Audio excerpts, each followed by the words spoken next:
Reynolds. Thank you very much, Deputy President. Well, I stand here as a very proud member of the Liberal Party and the Coalition because we have the courage, we still have the courage to debate and propose things that are in our nation's interest. We don't hide behind what those opposite are doing and hurling invectives and insults. We're actually putting forward policy for a serious national debate.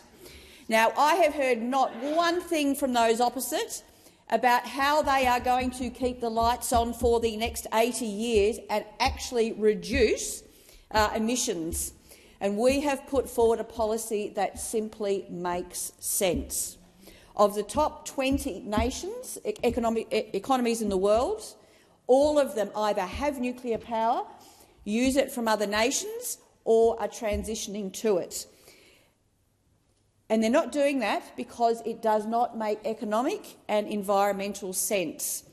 They are transitioning to the latest technologies, both in large-scale nuclear reactors and also small modular reactors, which are currently being developed. And they are doing that because it makes sense.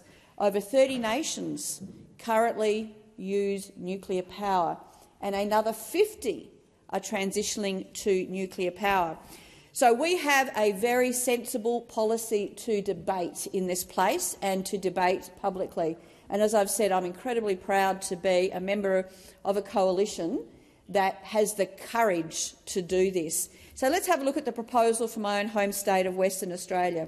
Of the 7 sites that we have identified, which will be located close to a power station that is either closed or scheduled to close, we've recommended Muja, which is about 22 kilometres outside of Collie in Western Australia, which the state government has scheduled to close by 2030. So this is the perfect place. In Collie, we have the workforce, we have the industry, and we've got the cooling water capacity, the transmission infrastructure, no new poles and wires. It makes sense to have it there in Perth. The community around Collie will benefit from a multi-billion-dollar facility guaranteed these high-paying jobs for many generations to come. Because remember, unlike Labor's policy of millions of solar panels and thousands of wind turbines, which only last, if you're lucky, up to 20 years, and then they'll have to be replaced 4 times over the same time that we will have one nuclear power plant, in this case in Western Australia. It is the right thing to do for our community and for our nation.